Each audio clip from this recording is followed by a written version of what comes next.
This video has been produced to help you choose the mobility scooter that is right for you, give you greater confidence, and help you to travel safely.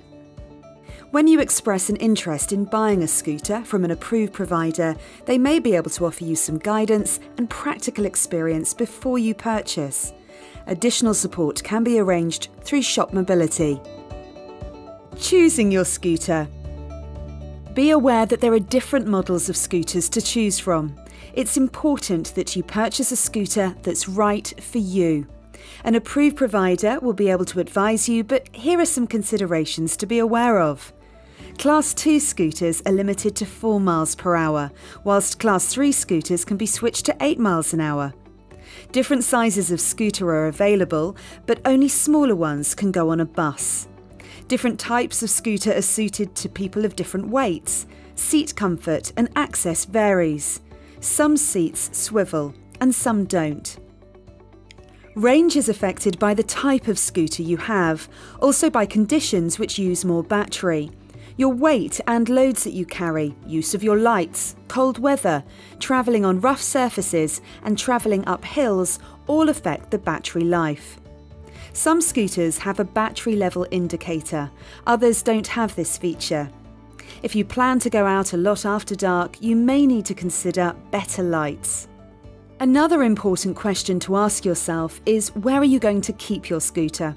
Will it fit into your home? Is there somewhere that you can charge it safely? Please be aware that you must not charge your scooter outside with extension leads, as this is dangerous. If you live upstairs, will it fit in the lift? Do you need your landlord's permission to store your scooter? Many blocks of flats will not permit scooters to be kept in communal areas. You must not leave your scooter where it will block passageways or fire exits. Third-party insurance is strongly recommended. Check to see whether your home insurance provider can offer you this. Understanding your own abilities. It's important to consider that your abilities may change over time and from day to day. Here are some tips to help you recognise whether you're safe to operate a scooter. Your vision enables you to see obstacles in time to avoid them. An optician could advise if your vision is adequate to drive a scooter. Your motor skills enable you to manipulate the controls promptly and look behind you to reverse safely.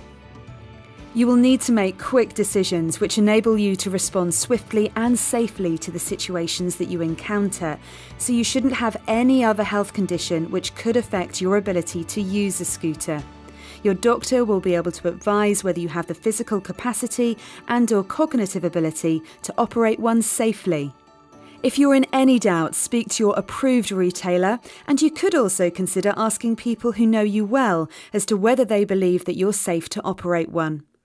Never operate your scooter if you've been drinking or taking drugs, if you've been taking medication which causes drowsiness, or when using a mobile phone. Know your scooter. These are all the important features. This is how you get on one that has a swivel seat. All scooters are turned on and off with a key. Make sure that you know how far your battery life will take you and carry out the following checks before you go on a journey. Check your lights and indicators, adjust your mirrors if your scooter has them, and adjust your seat. These are your controls. This is your speed control, and you can switch between different speeds for use on and off road. For Class 2 scooters, there is only a knob to change the speed. For Class 3, there is also a switch, which can be switched to ensure that the maximum is only 4 miles per hour. You accelerate like this. The majority of scooters don't have brakes, and all you have to do is let go of the lever and the scooter will stop within a few feet. To reverse, look behind you and pull the opposite lever to go backwards. This is your basket, and your loading bags are behind your seat for shopping, but you must not use your scooter to transport animals or passengers.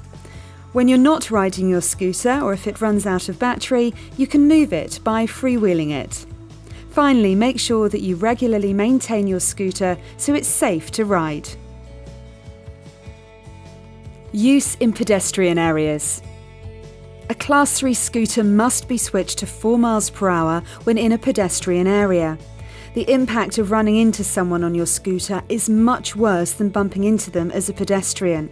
An accident may cause serious injury. Firstly, think about the time of day that you'll be travelling. Rush hour and lunch times can be busy periods and make your journey trickier. Can you make your trip at a quieter time? Please always give way to pedestrians. Many people have hidden disabilities. They may not hear you even if you call out to attract their attention.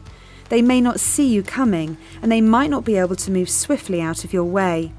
Be aware that your scooter is silent.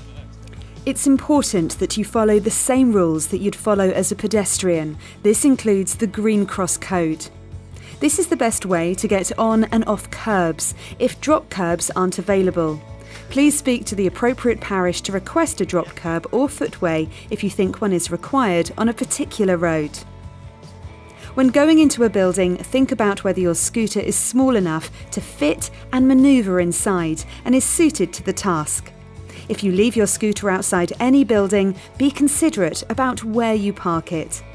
Be careful when passing shop doors, as people may be coming out, and keep a little away from buildings, if possible, to lessen the risk of collision.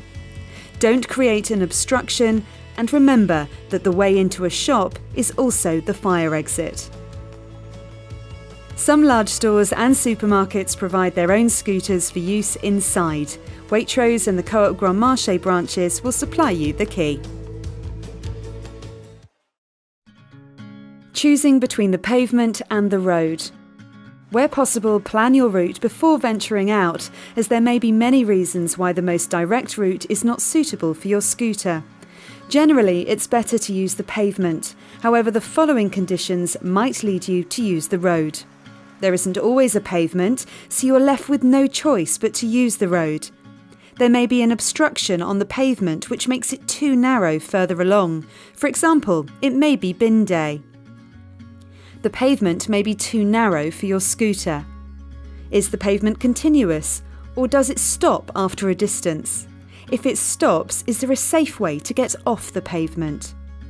If there are a lot of pedestrians on the pavement, for instance after school or at lunch times, it may be better to use the road. Use drop curbs where possible. Also, consider whether your scooter will fit on a pedestrian refuge before crossing a road in 2 stages.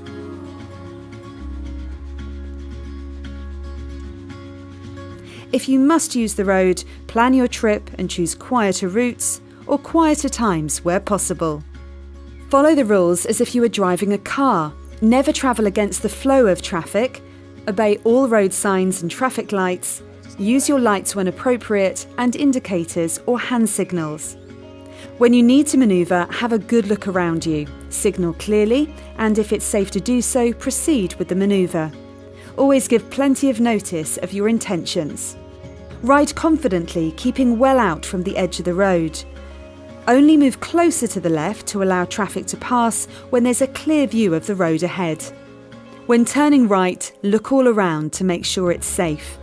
If it is safe, use your indicator or give a clear hand signal to pull out safely to the middle of the road, just as if you were riding a bike. If it's not safe, pull into the left and cross as if you were a pedestrian. At night or in poor light conditions, make sure that you can be seen by using your lights and by wearing high visibility clothing.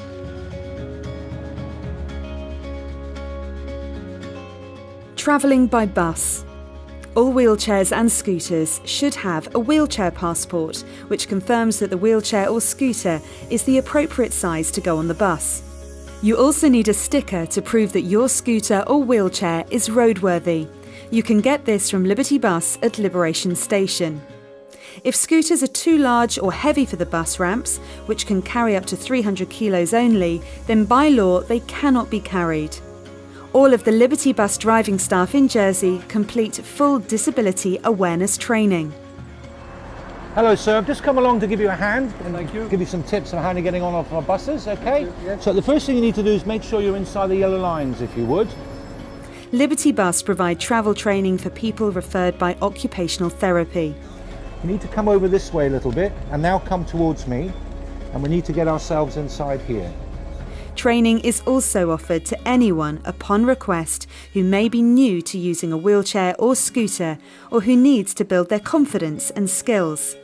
This is usually on a one-to-one basis, starting off with a confidence builder at the Liberty Bus Depot and progressing to using the in-service vehicles. Okay, and if you could make sure so that you actually disengage it and the brakes are on, and also with these particular chairs you actually need to be sitting in a conventional seat. Yes. Okay? Have a pleasant trip. Thank you very much. There we go. You can approach Liberty Bus directly for training support. We hope that you found this video helpful. Travel safely.